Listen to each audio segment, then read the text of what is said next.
J'adore ce jingle. Comment je peux faire en sorte que vous voyez un petit peu ce qui se passe? On Ah voit non, un vous petit allez peu au vraiment pas loin voir, je suis quand tu désolée. partageais. On regardera le Et du replay. coup, alors ma Ouais. chronique s'appelle Must See avec plein de E parce qu'à chaque fois que je vais voir des endroits ou des choses un petit peu sympas, je suis ultra excitée. Donc, c'est Must See avec plein de E. Merci. Pourquoi Must See? Parce qu'en fait, cette chronique, ça va être du coup un peu un report d'événements auxquels je vais et de vous dire bah voilà comment ça s'est passé, si j'ai bien aimé et de vous montrer un peu quelques images pour vous donner envie ou pas, mais j'espère en tout cas vous donner envie d'y aller aussi. Je vous emmène du coup à Paris. Alors je suis désolée, c'est encore à Paris, excusez-moi. Direction la Villette et c'est 5000 mètres carrés d'espace. On va embarquer dans l'univers donc de Popper, qui est un musée, en tout cas une exposition immersive sur le thème de l'art gonflable. Alors, je ne sais pas si vous connaissiez l'art gonflable. Non. Personnellement, je connaissais pas du tout. My God, ça a l'air énorme. C'est le bon mot pour l'art gonflable. Alors en fait, pour ceux qui connaissent pas, cette exposition, elle est tirée du Balloon Museum, qui est un musée qui est à Rome. Et en fait, c'est un musée vraiment dédié à l'art gonflable. Et à Paris, en fait, ils ont pris un petit extrait de ce musée-là. C'est une quinzaine d'artistes à peu près internationaux qui vont vous faire vivre une expérience qui est à la fois immersive, c'est-à-dire que tous les sens sont mis en exergue. C'est pas comme un musée classique où on va avoir que du visuel. Là, vous allez pouvoir toucher, vous allez pouvoir faire partie intégrante de l'œuvre et vous allez pouvoir faire de l'interaction. Donc, si vous me connaissez, vous savez que je voue un culte à ce type de musée. J'aime beaucoup trop les musées où on est acteur et où il y a de l'interaction. Parfait. Voilà, Ouais. on va pouvoir repartir.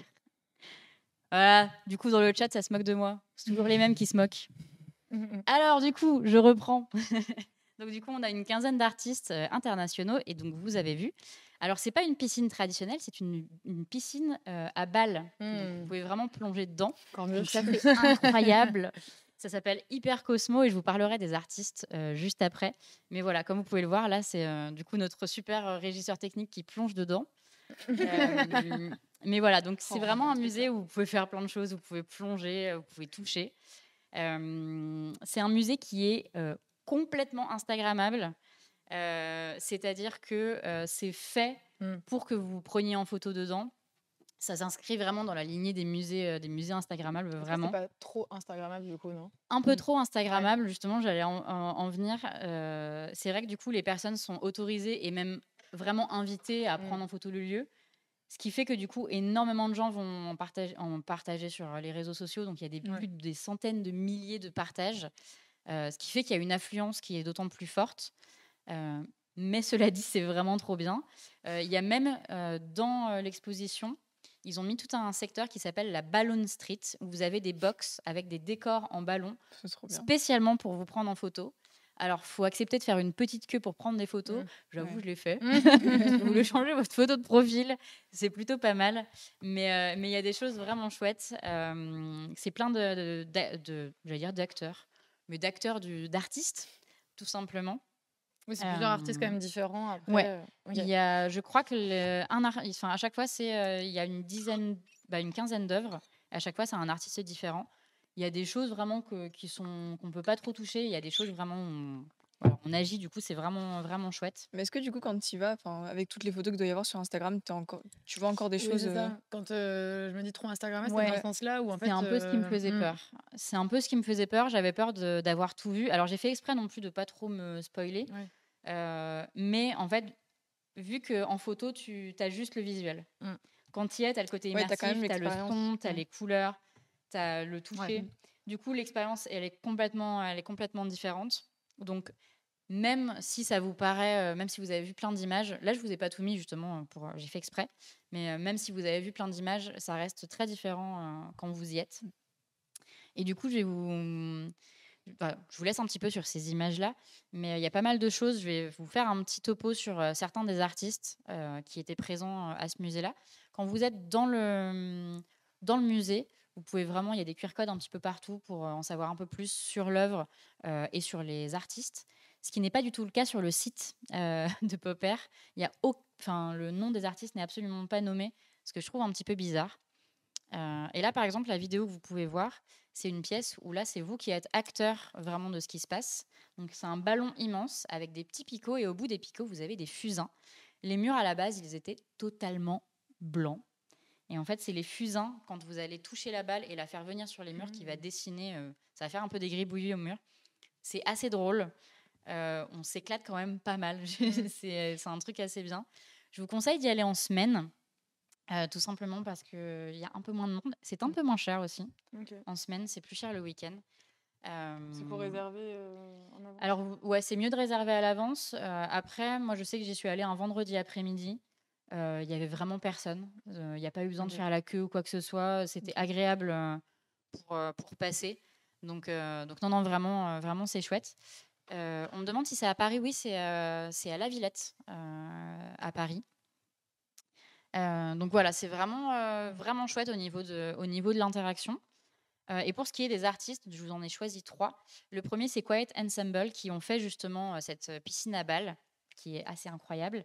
Donc c'est un duo italien qui est formé par Fabio Di Salvo et Bernardo Vercelli. Et en fait, eux, ils travaillent énormément sur la notion d'équilibre entre nature et technologie. C'est-à-dire que toutes leurs œuvres, et là je vous ai mis quelques extraits, c'est toujours sur le mouvement, il y a toujours des lumières, il y a toujours du son. Ce qui fait que le projet est vraiment global.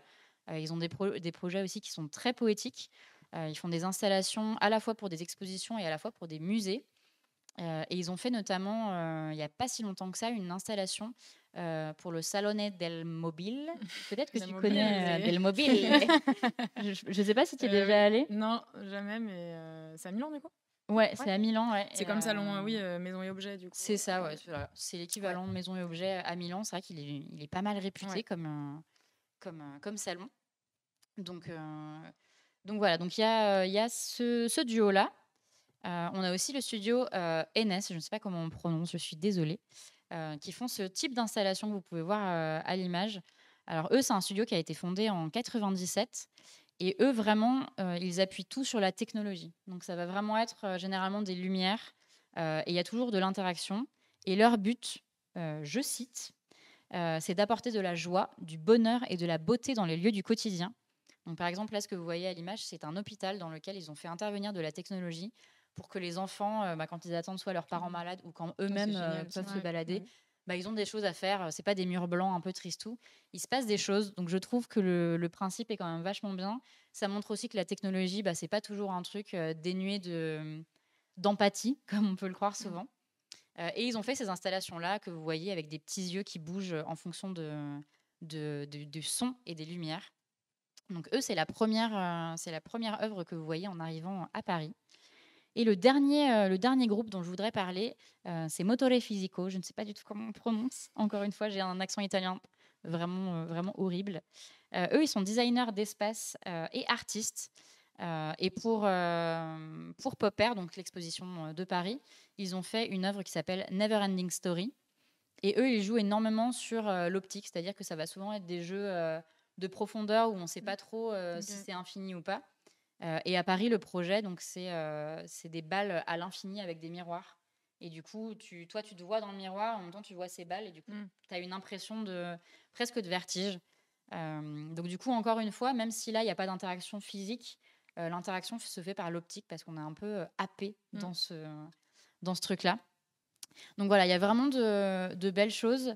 Pour revenir un petit peu sur le concept de cette exposition et du Balloon Museum, les personnes qui ont créé le Balloon Museum, pour eux, ce qu'ils souhaitent vraiment, c'est, et encore une fois, je cite, désacraliser l'art sans pour autant lui faire perdre de sa valeur. Et c'est exactement ça, c'est ce que je disais tout à l'heure, contrairement à des musées traditionnels dans lesquels on peut juste voir et on n'a pas le droit de toucher, il ne faut pas qu'on court, il ne faut pas parler trop fort. Là, c'est vraiment une salle de jeu pour adultes. Vous pouvez faire plein de choses. Vous avez le droit et vous pouvez déambuler. Il n'y a pas vraiment de sens de déambulation. Il y en a un au début, mais après, vous êtes assez libre. Vous pouvez revenir en arrière. Vous n'avez pas de timing imposé, sauf dans la piscine à balles. Parce que quand même, vu que c'est la plus appréciée, il y a un peu trop de monde. Pas personne qui sort. Voilà, sinon tout le monde reste dedans. Mais pour le reste, vous avez du temps et c'est hyper agréable de vous balader là-dedans. Donc voilà, je vous la recommande vraiment. Et un dernier point, parce que du coup, je me suis renseignée et je trouvais ça quand même important, sur la notion de durabilité.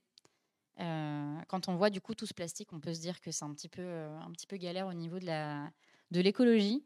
Mais ils ont fait les choses à peu près bien, parce que l'un des partenaires et fournisseurs de l'exposition, c'est de la firme italienne Guemar, qui est une entreprise qui produit des ballons en latex qui sont 100% naturels, biologiques et biodégradables. Donc la plupart des installations vont pouvoir être, sont biodégradables. C'est la première entreprise du genre qui est durable et certifiée. Donc je trouvais ça quand même assez bien pour ce type de projet. Et les œuvres qui, elles, n'ont pas été faites avec ce matériau-là seront dégonflées et seront réutilisées pour d'autres expositions. Donc pour l'instant, rien n'est jeté. Donc c'est toujours un petit plus, c'est toujours apprécié. Donc voilà, je trouvais ça important d'en parler. Donc est-ce que c'est un must-see ? Pour moi, oui, si vous avez l'occasion d'y aller, c'est vraiment chouette. Je crois que c'est entre 18 et 20 euros l'entrée pour les adultes. Donc c'est un coût, mais je vous assure que vraiment, c'est vraiment chouette. C'est une attraction limite. Ouais, c'est vraiment ça, c'est une attraction et c'est hyper bien pour les enfants, c'est hyper bien pour les adultes. Donc vraiment, voilà, je vous le recommande chaudement. Et si vous souhaitez y aller, donc c'est ce que je disais au début, vous avez jusqu'au 21 août. Donc voilà, vous avez encore un bon gros mois pour y aller, pour découvrir ça. Et n'hésitez pas à me dire du coup ce que vous en avez pensé et si vous pensez que c'est un must-see ou pas.